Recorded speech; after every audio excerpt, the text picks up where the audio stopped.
নমস্কার বন্ধুরা, Titli live YouTube চ্যানেলের আবারও একটি নতুন ভিডিওতে আপনাদের সকলকে স্বাগত জানাচ্ছি। বন্ধুরা, শীত গ্রীষ্ম বর্ষা সারা বছরই কিন্তু আমাদেরকে মশার উপদ্রব সহ্য করতে হয়। এখন যেহেতু শীতকাল, সেহেতু আমাদের বাড়িতে একটা কমন সমস্যা হচ্ছে মশার উপদ্রব। মশার কামড়ের ফলে ম্যালেরিয়া, ডেঙ্গু, ফাইলেরিয়ার মতন মারণ রোগের শিকার হতে হচ্ছে।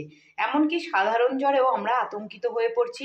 তাই বন্ধুরা, মশার হাত থেকে বাঁচতে আমরা বাজার চলতি অনেক রাসায়নিক ধূপ, কয়েল ব্যবহার করে ফেলছি।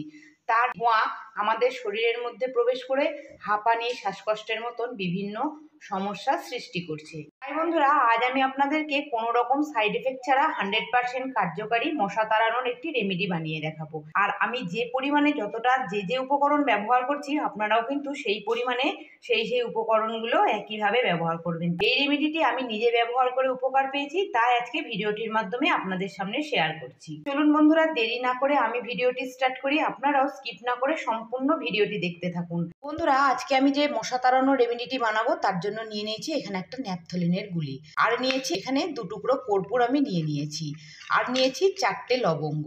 তো লবঙ্গ আমাদের কিন্তু ভীষণ মশা তাড়াতে সাহায্য করে, এটা আমরা সকলেই কম বেশি জানি।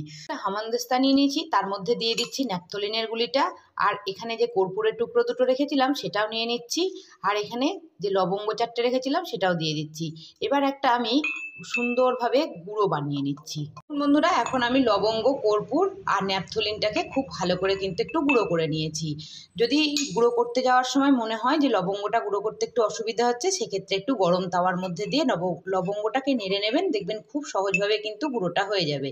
এবার এই গুঁড়োটাকে আমি একটা বাটির মধ্যে নিয়ে নিচ্ছি। যে গুঁড়োটা আমি বাটির মধ্যে নিয়ে নিয়েছি তার সঙ্গে মিশিয়ে দিচ্ছি সর্ষের তেল।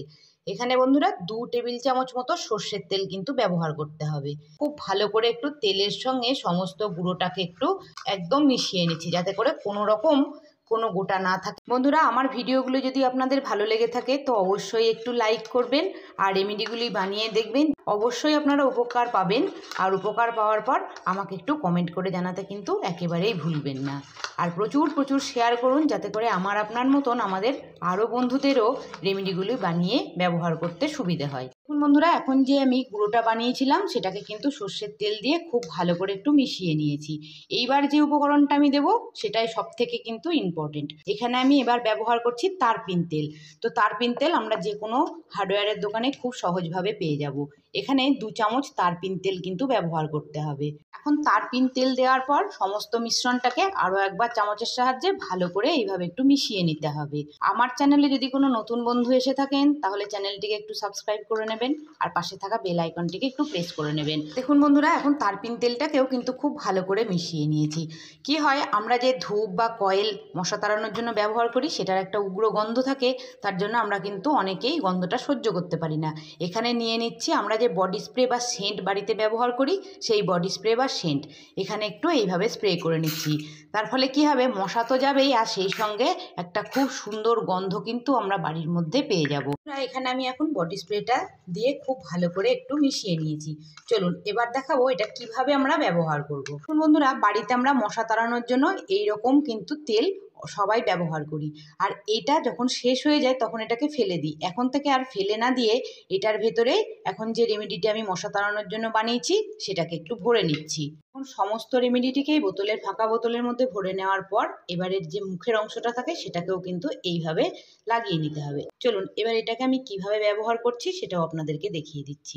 বন্ধুরা, আমরা এই ধরনের তেল ব্যবহার করার জন্য কিন্তু এই ধরনের মেশিন ব্যবহার করে থাকি। এবার যে রেমেডিটা আমি বোতলের মধ্যে ভরে নিয়েছি সেটাকে এই মেশিনের মধ্যে খুব ভালো করে এইভাবে একটু আটকে নিচ্ছি। বন্ধুরা, এবার আমি প্লাগ পয়েন্টের মধ্যে মেশিনটাকে আটকে দিয়েছি, আর রেমেডিটি ভর্তি করা যে বোতলটা সেটাও লাগিয়ে নিয়েছি। এবার সুইচটা দিয়ে দিয়েছি, তার ফলে কিন্তু এই যে রেমেডিটির গন্ধটা গোটা ঘরের মধ্যে ছড়িয়ে পড়বে। আর এখানে যা সমস্ত আমি জিনিস ব্যবহার করেছি তার গন্ধে কিন্তু একটি মশাও আর আমাদের বাড়ির মধ্যে থাকবে না। বন্ধুরা, আশা করছি আজকের ভিডিওটি আপনাদের ভালো লেগেছে, আর এইভাবে একবার বানিয়ে নেওয়ার পর আপনারা কিন্তু অনেক দিন পর্যন্ত এটাকে ব্যবহার করবেন। আমি ভীষণ উপকার পেয়েছি, তাই আজ আপনাদের সঙ্গে এই রেমেডিটি শেয়ার করছি। ধন্যবাদ সকলকে ভিডিওটিতে শেষ পর্যন্ত আমার সঙ্গে থাকার জন্য। আর যদি আমার চ্যানেলে কোনো নতুন বন্ধু এসে থাকেন তাহলে চ্যানেলটিকে সাবস্ক্রাইব করে নিয়ে পাশে থাকা বেল আইকনটিকে একটু প্রেস করে নেবেন। আর যারা আমার পুরনো বন্ধু রয়েছেন তারা এইভাবে আমার সাথে থাকবেন, পাশে থাকবেন, সকলে খুব ভালো থাকবেন। আজকে তাহলে এখানে শেষ করছি, আবার দেখা হবে নতুন একদিন নেক্সট একটি ভিডিও নিয়ে। টাটা।